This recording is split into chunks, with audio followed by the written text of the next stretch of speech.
മുൻ ധനമന്ത്രി തോമസ് ഐസക് കൂടി നമ്മോടൊപ്പം ചേരുന്നുണ്ട്. ശ്രീ തോമസ് ഐസക്, ഇപ്പോൾ ശബരിനാഥൻ പറയുകയായിരുന്നു, ഇതൊരു പറഞ്ഞതിൻ്റെ ഒരു ചുരുക്കം, ഇതൊരു യാഥാർത്ഥ്യ ബോധത്തോടെയുള്ള ഒരു ബജറ്റ് എന്ന നിലക്കാണ് അദ്ദേഹവും പറയുന്നത്. നമുക്കറിയാം, വലിയ പ്രഖ്യാപനങ്ങളൊക്കെ ഉണ്ട്. സ്വപ്ന പദ്ധതി അടക്കം അവതരിപ്പിച്ചതാണ്.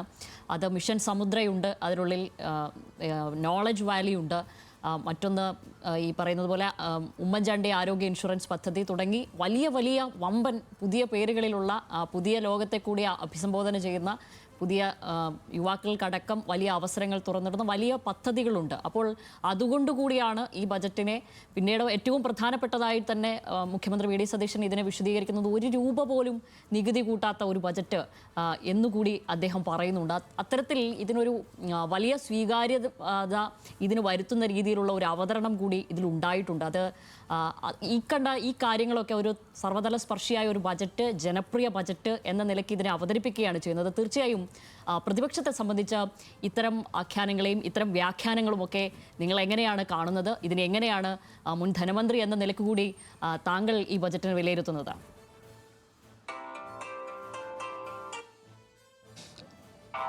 ബഡ്ജറ്റ് അടിസ്ഥാനപരമായിട്ടൊരു ഫിനാൻഷ്യൽ ഇൻസ്ട്രുമെൻ്റാണ്. ഒരുപാട് പുതിയ പുതിയ സങ്കല്പങ്ങളും ആശയങ്ങളും നമ്മൾ നിരത്തി വെച്ചതുണ്ടായില്ല കേട്ടോ. അതിന് പണം കണ്ടെത്തണം ബഡ്ജറ്റ്. ഈ ബഡ്ജറ്റിൻ്റെ അടിസ്ഥാന പോരായ്മ ഇതാ, വലിയ വലിയ കാര്യങ്ങൾ പറഞ്ഞിട്ടുണ്ട്, പക്ഷേ അതിനൊക്കെ ടോക്കണും പ്രൊവിഷനേ ഉള്ളൂ കേട്ടോ. ഇപ്പോൾ ഉമ്മൻചാണ്ടിയുടെ നാമധേയത്തിലുള്ള 25 ലക്ഷം ആളുകൾക്ക് 25 ലക്ഷം രൂപയുടെ ഇൻഷുറൻസ് പ്രോഗ്രാം 10 കോടി രൂപയാണ്. അതുകൊണ്ടുമല്ലാവും. ഇതുപോലെയാണ് കേട്ടോ. KN ബാലഗോപാൽ അവതരിപ്പിച്ച ബഡ്ജറ്റിനേക്കാൾ 13,000 കോടി രൂപ കുറവാണ് ചെലവാക്കാൻ ഉദ്ദേശിക്കുന്നത്. ഇതിൽ തന്നെ അഡീഷണൽ ചെലവിഞ്ഞ് ഈ എല്ലാ പുതിയ പ്രൊജക്റ്റിനും കൂടി എത്രയാ? 1300 കോടി രൂപ. ആ ബഡ്ജറ്റ് പ്രസംഗത്തിൻ്റെ അവസാനം പുതുതായി പ്രഖ്യാപിച്ച പദ്ധതികൾക്ക് വേണ്ടി വകയിരുത്തുന്ന പണം എന്നൊരു വരിയുണ്ട്. അത് 1300 കോടി രൂപയാണ്. അത് വെച്ചിട്ട് ഈ പ്രൊജക്റ്റുകൾ നടപ്പാക്കാനാവും. ഇവിടെയാണ് ഇത് നമ്മൾ ഒരുപാട് കാര്യങ്ങൾ ഇങ്ങനെ പറയാം, അതിന് പണമില്ലാതിരിക്കാം. എന്തുകൊണ്ടാണ് പണമില്ലാത്ത? ഈ ഇലക്ഷൻ കാലത്ത് മുഴുവൻ പറഞ്ഞുകൊണ്ടിരുന്നത് പണം ഉണ്ടാക്കുന്ന ഒരു പ്രശ്നമല്ല, 25,000 കോടി രൂപയുടെ കുടിശ്ശികയുണ്ട്. എന്തെങ്കിലും കുടിശ്ശിക ഭരിക്കാൻ പോകുന്നുണ്ടോ? ഒരു പൈസ ഈ ഇനത്തിൽ നേരത്തെ വകയിരുത്തിനേക്കാൾ കൂടുതൽ വരുന്നുണ്ടോ? ഇല്ലെന്ന് മാത്രമല്ല, കുടിശ്ശിക എഴുതിത്തള്ളയാണ്. 2 ലക്ഷത്തിൽ താഴെയുള്ള എല്ലാ കുടിശ്ശികയും വിട്ടു. പിന്നെ പറഞ്ഞ സ്വർണത്തിൽ നിന്ന് 15,000 കോടിയെങ്കിലും വേണം. എന്തെങ്കിലും പരിപാടി പറഞ്ഞിട്ടുണ്ടോ? പിന്നെ പറഞ്ഞത് IGST ഞങ്ങൾ കൂടുതലും മേടിക്കും. അയ്യോ, GST കുറിച്ച് ആകെ പറഞ്ഞിട്ടുള്ള കേന്ദ്രം വരുത്തിയ നിയമ ഭേദഗതികളൊക്കെ ഞങ്ങൾ കേരളത്തിൽ കൊണ്ടുവരുമെന്നുള്ളതാണ്. എവിടെയെന്ന് എഫർട്ട് ചെയ്ത എഫർട്ട് വലിയ ആശങ്ക. എനിക്കിങ്ങനെ പറയാൻ സ്വല്പം പ്രയാസമുണ്ട്. കറപ്ഷൻ പോലും മണക്കുകയാണ്. എന്താ അത്?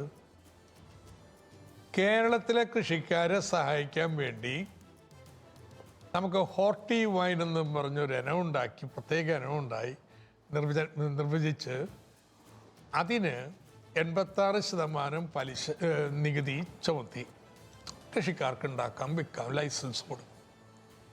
ഇമ്പോർട്ട് ലൈസൻസ് ഇല്ല, പുറത്തുനിന്ന് കൊണ്ടുവരാൻ പറ്റില്ല. നോ ആൽക്കഹോളിക് ബിവറേജസിൽ പെടുത്തി ഏതൊരു കോർപ്പറേറ്റ് കമ്പനിക്കും കേരളത്തിൽ 10% താഴെയാണ് ആൽക്കഹോളെങ്കിൽ 120%-നും 20% താഴെയാണെങ്കിൽ 170% ഈ ലോ ആൽക്കോളിക് ബെവറേജ് കേരളത്തിൽ കൊണ്ടുവരാമെന്ന് വെച്ചു. കൃഷിക്കാരെങ്ങനെ സഹായിക്കാം? ഇതാണ് വിഭവസമാഹരണത്തിന് വെച്ചിട്ടുള്ള ഏക നിർദ്ദേശം കേട്ടോ. ഇനി നമ്മൾ വലിയ പ്രൊജക്റ്റുകളൊക്കെ പ്രഖ്യാപിച്ചു, വെരി ഗുഡ്. പണം എവിടെയെന്ന് ഞാൻ പറഞ്ഞു കഴിഞ്ഞു. അതിനൊരു മാർഗമായിരുന്നത് കിഫ്ബിയാണ്. നമ്മൾ ബഡ്ജറ്റിന് പുറത്തുനിന്ന് വായ്പ എടുക്കാനായിട്ട് മാർക്കറ്റ് അംഗീകരിച്ചൊരു സ്ഥാപനമെന്ന് ശബരിനാഥന് പറഞ്ഞാൽ മനസ്സിലാവും. അദ്ദേഹം ബാങ്കിലൊക്കെ ഉണ്ടായിരുന്നതാണ്. ഒരു ധനകാര്യ സ്ഥാപന സമയത്തോളം അതിൻ്റെ ക്രെഡിബിലിറ്റിയാണ് ഏറ്റവും പ്രധാനം. ഇന്ന് ക്രെഡിബിൾ ആയിരുന്നു. വർഷാവസാനം ധനകാര്യ സ്ഥാപനങ്ങൾ ഇങ്ങോട്ട് വരും, ഒരു 500 എടുക്കൂ, 1000 എടുക്കൂ എന്ന് പറഞ്ഞിട്ട്. അതായിരുന്നു എൻ്റെ ക്രെഡിബിലിറ്റി. അതിനെതിരെ എന്തൊരു പാരഗ്രാഫ് എഴുതി വച്ചിരിക്കുന്നത്. ധവളപത്രത്തിൽ എന്തൊക്കെയാ പറഞ്ഞത്? ഇങ്ങനൊരു സ്ഥാപനത്തിന് ആരെങ്കിലും വായ്പ തരുമോ? വാട്ട് എവർ യു വാണ്ട്, നിങ്ങൾക്ക് ഇതിന് തിരുത്ത്, നിയമം ഭേദഗതി വരുത്ത്, വേറെ രീതിയിലാക്ക്. പക്ഷേ ഇവര് ധനകാര്യ സ്ഥാപനത്തെക്കുറിച്ചാണ്, നിങ്ങൾ ഇത്രയും കോടി രൂപ വായ്പ എടുക്കാൻ സാധ്യതയുള്ള സ്ഥാപനത്തെയാണ് തകർക്കുന്നതെന്ന് മനസ്സിലാക്കണേ. ഞാൻ പറയുന്നത് എന്താ? ഇനി കിഫ്ബി വായ്പ എടുക്കണ്ട, പിന്നെ ബില്ല് വരുമ്പോൾ ബഡ്ജറ്റിൽ നിന്ന് കൊടുത്തോളൂ. ഈ വർഷേ ഒരു 15,000 കോടി വേണം. ഏത് ബഡ്ജറ്റിൽ നിന്ന് കൊടുക്കാനാ? സകല സ്ഥലത്തും കോൺട്രാക്ടർമാർ പണി നിർത്തിക്കൊണ്ടിരിക്കുകയാണ്. കാരണം നേരത്തെ ഉണ്ടായ സർട്ടൻറ്റി പണി തീർത്താൽ ബില്ല് കിട്ടും. കിഫ്ബി പണം കുറച്ച് കൂടുതൽ മേടിച്ച് കരുതലായി സൂക്ഷിച്ച് ഒരു കാരണവശാലും ബില്ല് പേയ്മെൻറ്റ് ഡിലേ ചെയ്യത്തില്ല.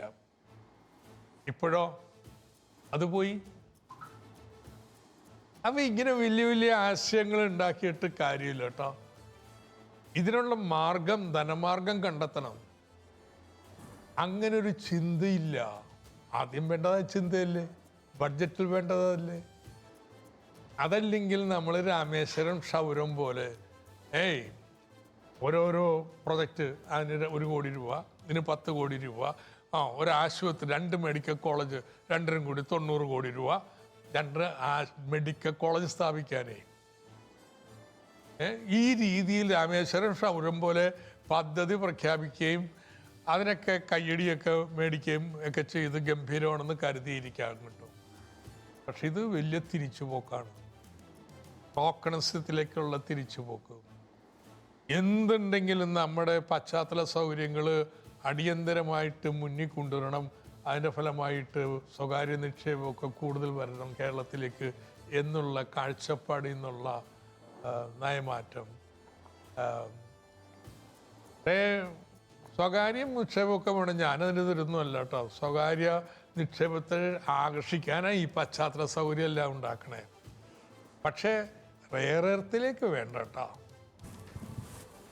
അത് നമ്മുടെ KMML എന്നൊരു സ്ഥാപനമുണ്ട്. അവരാണിപ്പോൾ അത് മുഴുവൻ ചെയ്തുകൊണ്ടിരിക്കുന്നത്. KMMLനെ കേന്ദ്രീകരിച്ച്, അദാനിയുടെ പോർട്ടാണല്ലോ, അതുമൊക്കെ ആയിട്ട് ബന്ധിപ്പിച്ച് ചെയ്യാം. പക്ഷെ വേറെ ആളുകൾ റെയർ എർത്ത് ഖനനം ചെയ്യാൻ വരാമെന്ന് പറഞ്ഞാൽ തീരദേശത്തെ പാരിസ്ഥിതികമായ പ്രശ്നങ്ങൾക്ക് പരിഗണന ഉണ്ടാവില്ല. എന്ന് മാത്രമല്ല, ഈ വലിയ അതിൽ നിന്നുള്ള റിട്ടേൺസ് കുത്തകളിലേക്ക് വേണം കേരളത്തിൻ്റെ വികസനത്തിന് ഉപയോഗിക്കണോ. ഞാനിപ്പോൾ അതുകൊണ്ട് നിങ്ങൾ സ്പെസിഫിക് ആയിട്ട് ചോദിച്ചാൽ ഇതിനും ഞാൻ പറയാൻ തയ്യാറാണ്. ഞാൻ പറയാ, ഈ ബഡ്ജറ്റ് വലിയൊരു തിരിച്ചുപോക്കാണ്. നല്ല രീതിയിലൊക്കെ അവതരിപ്പിച്ചിരിക്കുന്നത്, പക്ഷേ വലിയ തിരിച്ചുപോക്കാണ് നയപരമായിട്ട്.